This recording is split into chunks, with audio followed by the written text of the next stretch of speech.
नमस्कार दोस्तों, मैं बारेट चंद्रशेखर हाजिर हूँ मैथ की नई क्लास लेकर। आज हम बात करेंगे भिन्नों का गुणा, यानी भिन्न संख्याएं दी हुई हैं तो उनका गुणा कैसे करें।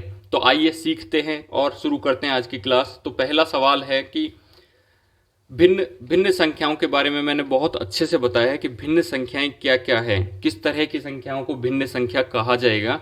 तो आप उससे संबंधित वीडियो को जाके देखिए।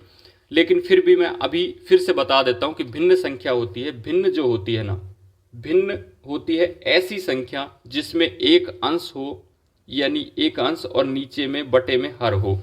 यानी कोई संख्या जिसमें कि एक संख्या ऊपर हो और बटे में एक संख्या नीचे हो, तो उसे हम भिन्न संख्या कहेंगे। अब जो भिन्न संख्याएं हैं उनका गुणा कैसे करें। जैसे भिन्न संख्या हो गई 2/3 ये, और दूसरी संख्या है कि 5/6। तो इन दोनों संख्याओं का गुणा हम कैसे करें, तो सीखते हैं आज की क्लास में कि भिन्न संख्याओं का गुणा कैसे करें। तो पहला सवाल है 5/6 गुणा 3/5। अब इसका गुणा करना है, तो गुणा करने में हम काट देते हैं संख्याओं को। देखिए, जो ऊपर है, यानी या तो ऐसा कर सकते हैं कि 5 ऊपर वाली संख्याओं को गुणा करेंगे, 5 या 15, 15, और नीचे वाली संख्या को गुणा करेंगे तो 6 पंजो 30। अब 15 का भाग हम दे देंगे, 15 एकम 15 और 15 दूनी 30, यानी कि इसका आंसर हो गया 1/2। एक तरीका तो यह है। दूसरा तरीका है कि हमें गुणा करने से पहले ही संख्याओं को काट देना चाहिए, यानी ऊपर वाली संख्याओं को नीचे वाली संख्याओं से जहां तक हो सके काट देना चाहिए। जैसे कि 3 एकम 3 और 3 दूनी 6, यानी ये 2 बार कट गया। मुझे पता है 3 से 6 कट जाएगा, और 3 का भाग यदि मैं 6 में दूंगा तो 2 बार जाएगा। तो 3 एकम 3 और 3 दूनी 6, यानी दोनों संख्याओं को हमने एक संख्या से काट दिया, 3 से। अब मैं 5 से ये और ये काट देता हूं, तो 5 से काटा तो 5 एकम 5, और इसे भी 5 से काटा तो 5 एकम 5। यानी ऊपर और नीचे वाली संख्याओं को हम किसी एक कॉमन संख्या से काट देंगे। तो यहां पे मैंने 3 से काट दिया तो 3 एकम 3 और 3 दूनी 6। इधर 5 से काट दिया तो 5 एकम 5 और 5 एकम 5, यानी ये कट गई आपस में। अब बचा क्या है, ऊपर में 1 गुणा 1, यानी 1 ही बचा है, और नीचे में क्या बचा है, 2 गुणा 1, यानी 2 गुणा 1 करेंगे तो 2 ही आएगा। तो आंसर हो गया 1/2। तो इस तरह से भी किया जा सकता है और इस तरह से भी किया जा सकता है, लेकिन ये तरीका ज़्यादा सरल है क्योंकि यहाँ पे संख्याएं छोटी हैं और काटने में आसानी रहेगी। तो दूसरे सवाल में हम छोटी संख्याओं की तरफ ही जाएंगे जिससे कि आसानी से हम काट सकें। तो देखिए, दूसरा सवाल है 3/2 गुणा 11/5 गुणा 5/6। अब हम इन्हें कैसे काटें, यानी गुणा करने से पहले हम संख्याओं को ऊपर वाली संख्या और नीचे वाली संख्या को काट देते हैं, यानी किसी कॉमन संख्या से भाग देते हैं। जैसे कि 5 का भाग देंगे तो 5 एकम 5 और 5 एकम 5, यानी 5 से 5 कट गया। अब 3 से काटते हैं, 3 एकम 3 और 3 दूनी 6, यानी ये 3 से कट गया। इसके बाद ऊपर बचा है 11, जो कि 11 से कट सकता है, नीचे 2 और 2 जो कि 2 से कटेंगे, यानी कि कुछ कटेगा नहीं। तो अब हम ऊपर वाली संख्याओं को पूरा गुणा कर लेते हैं। तो ऊपर क्या बचा हुआ है, 1 गुणा 11 गुणा 1, यानी 11 एकम 11, 11 ही बचा है, कुछ नहीं बचा है। ठीक है, नीचे बचा है 2 गुणा 1 और गुणा 2, तो 2 दूनी 4, सिर्फ 4 बचा है। तो या तो ये आंसर होता है 11/4 आंसर हो सकता है, या फिर 11 में 4 का भाग देंगे तो कितने बार जाएगा, 4 दूनी 8, 2 बार जाएगा। बचे कितने, 3, 3 को ऊपर लिख देंगे और 4 ये भी एक तरीका है लिखने का।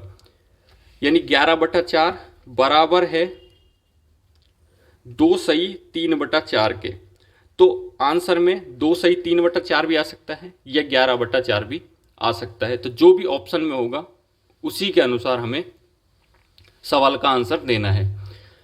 अब हम बढ़ते हैं नेक्स्ट सवाल की तरफ। तो नेक्स्ट सवाल है कि 25/44 इंटू में 11/15 इंटू में 3/22 और गुणा में 2/5। तो सबसे पहले हम छोटी छोटी संख्याओं को काटने का प्रयास करते हैं। जैसे कि 2 से काटेंगे तो 2 एकम 2, और 2 से यहाँ काटेंगे तो 2 एकम 2 और 2 एकम 2, यानी कि ये 11 बार कट गया और ये 1 बार कट गया। इसके बाद मैं 5 से काटने का प्रयास करूंगा, तो 5 एकम 5 और 5 से इसे काटेंगे तो 5 25, 5 बार कट गया। अब ये जो 5 है इससे फिर काटते हैं, तो 5 एकम 5 और यहाँ 5 दिया 15, यानी 15 3 बार कट गया 5 से, ऊपर वाला 5 खत्म हो गया। इसके बाद ये 3 बचा हुआ और ये 3, तो 3 से काटते, 3 एकम 3 और 3 एकम 3, यानी कि एक बार। ठीक है, इसके बाद ये 11, 11 एकम 11 और 11 एकम 11, यानी 11 भी पूरा कट गया। अब बचा हुआ क्या है, ऊपर यहाँ 25 पूरा कट गया, कुछ नहीं बचा, 11 में कुछ नहीं बचा, 3 में भी कुछ नहीं बचा और 2 में भी, यानी ऊपर तो कुछ बचा ही नहीं है। तो ऊपर है 1, क्योंकि 1 गुणा 1 बराबर 1, फिर 1 गुणा 1 बराबर 1, फिर 1 गुणा 1 बराबर 1। अब नीचे ये 44 बचा हुआ है, 15 हमने पूरा काट दिया, 22 पूरा कट गया, 5 भी पूरा, तो नीचे बचा है 44। तो 1/44 ये इसका आंसर होगा।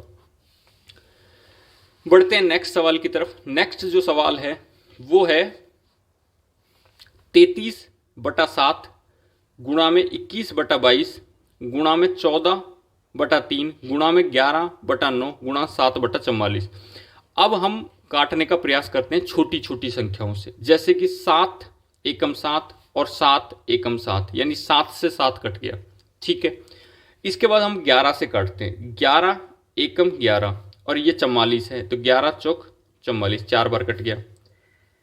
अब हम फिर काटते हैं 2 से, तो ये 2 एकम 2, यानी 2 दूनी 4 हो जाएगा, सॉरी 2 एकम 2 और 2 दूनी 4, यानी 4 कट गया 2 बार 2 से, और यहाँ 2 से काटते हैं तो ये आ जाएगा 2 7 14, यानी 7 बार कट गया।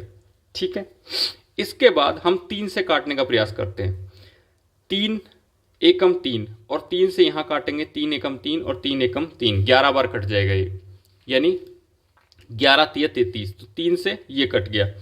इसके बाद फिर से हम काटने का प्रयास करते हैं इसे, कि ये जो है ये 11 है, 11 एकम 11 और यहाँ 11 दूनी 22, 2 बार कट गया। अब फिर 3 से काटते हैं, क्योंकि ऊपर 21 बचा हुआ है, 7 बचा हुआ है, तो 21 में 3 का भाग चला जाएगा, तो और यहाँ 9 में भी 3 का भाग चला जाएगा, तो यहाँ 3 से काटते हैं, 3 तिया 9 और 3 7 21, यानी ऊपर 7 आ गया, नीचे 3 आ गया। अब ऊपर केवल 7 और दूसरा 7 है, इसके अलावा नीचे 2 है 3 है, तो आपस में ये कटेंगे नहीं, तो अब हम इन्हें गुणा कर लेते हैं। तो 7 गुणा 7, ऊपर क्या बचा हुआ है, 7 बचा हुआ है, यहाँ पे 1 बचा है, उसका कोई महत्व नहीं है, 7 है और 1 1, तो ऊपर 7 और इंटू पे 7 बचा हुआ है, नीचे में 2 है 3 है और 2 है, तो 2 गुणा 3 गुणा 2, गुणा कर लेते हैं इनको, ये 7 7 49 हो गया, और ये हो गया 3 दूनी 6 दूनी 12। अब एक आंसर तो ये हो सकता है, यदि ऐसे एज इट इज दिया हो तो। दूसरा आंसर क्या होगा कि 12 का भाग हम 49 में देंगे, तो 12 चौक 48, 4 बार चला गया। उसके बाद बचा क्या, 1 ऊपर लिख दिया और 12 नीचे लिख दिया, तो ये भी एक आंसर हो सकता है। 4 सही 1/12। तो दोस्तों आज हमने भिन्नों का गुणा करना सीखा, यानी भिन्न संख्याएं जो है उन संख्याओं का गुणा हम कैसे करें। तो दोस्तों आज के लिए बस इतना ही, मिलते हैं अगली क्लास में किसी नए टॉपिक या सवाल के साथ। तब तक के लिए धन्यवाद, नमस्कार।